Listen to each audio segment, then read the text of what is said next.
Bible എന്ന് പറയുന്ന പുസ്തകം തന്നെ ഒരു സ്പിരിച്വൽ എൻവയോൺമെൻറ്റിനകത്താണ് ആ പുസ്തകം രചിച്ചിരിക്കുന്നത്. അതൊരിക്കലും ഭൗതികമായ ഒരു കാര്യമല്ല. സോ അതൊരു സ്പിരിച്വൽ സയൻസ് എന്ന് വേണമെങ്കിൽ പറയാം. So the spiritual science behind the genesis by spiritual scientist Manoj K G. Normally ഉള്ള ഏത് മതഗ്രന്ഥങ്ങളെടുത്താലും അല്ലെങ്കിൽ ആത്മീയ ഗ്രന്ഥങ്ങളെടുത്താലും, ഫോർ എക്സാമ്പിൾ ഖുറാൻ എടുത്താലും ബൈബിൾ എടുത്താലും വേദങ്ങളെടുത്താലും, അതിനകത്ത് എഴുതിയിരിക്കുന്ന സ്ക്രിപ്റ്റേഴ്സ് എല്ലാം റെപ്രസെൻറ്റേറ്റ് ചെയ്യുന്നത് ഒരു മെറ്റാഫോർ അല്ലെങ്കിൽ ഒരു സിമ്പിൾസ് വെച്ചിട്ടാണ്. മെറ്റാഫോറിൻ്റെ മലയാളം എന്താണെന്ന് വെച്ചാൽ രൂപകങ്ങൾ എന്ന് പറഞ്ഞു കഴിഞ്ഞാൽ ഏതെങ്കിലും ഒരു കാര്യവുമായിട്ട് സാമ്യപ്പെടുത്തി താതാത്മ്യപ്പെടുത്തി പറയുന്ന കാര്യത്തിനാണ് രൂപകങ്ങൾ എന്ന് പറയുന്നത്.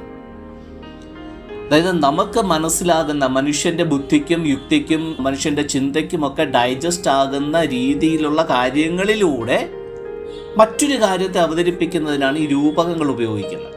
ആത്മീക ഗ്രന്ഥങ്ങളിൽ പറഞ്ഞിരിക്കുന്ന എല്ലാ വാക്കുകളും പേരുകളും ഡിനോട്ട് ചെയ്യുന്നത് ശരിക്കും മറ്റൊന്നാണ്, അത് ഉപയോഗിക്കുന്ന അർത്ഥത്തിലല്ല. അപ്പോൾ അതുകൊണ്ടാണ് മെറ്റാഫോഴ്സ് എന്ന് പറയുന്നത് അല്ലെങ്കിൽ സിമ്പിൾസ് എന്ന് പറയുന്ന രീതിയിലാണ് സ്ക്രിപ്റ്റേഴ്സ് എല്ലാം റെപ്രസെൻറ്റേറ്റ് ചെയ്തിരിക്കുന്നതെന്ന് പറയാൻ കാരണം.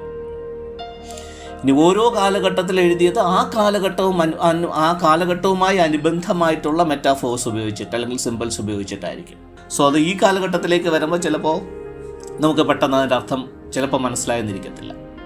മതപരമായിട്ടുള്ള പണ്ഡിതന്മാർ പക്ഷേ ബൈബിളിനെ അല്ലെങ്കിൽ ഈ വേദങ്ങളെ അല്ലെങ്കിൽ ഈ മതപരമായിട്ടുള്ള ഗ്രന്ഥങ്ങളെ ഇൻ്റർപ്രറ്റ് ചെയ്യുന്നത്, വ്യാഖ്യാനിക്കുന്നത് ശരിക്കും ഈ പറഞ്ഞ ആത്മീക രീതിയിലല്ല, മെറ്റീരിയലിസ്റ്റിക് ആയിട്ടുള്ള രീതിയിലാണ് അവരിതിനെ ഇൻ്റർപ്രറ്റ് ചെയ്യുന്നത് അല്ലെങ്കിൽ വ്യാഖ്യാനിക്കുന്നത്.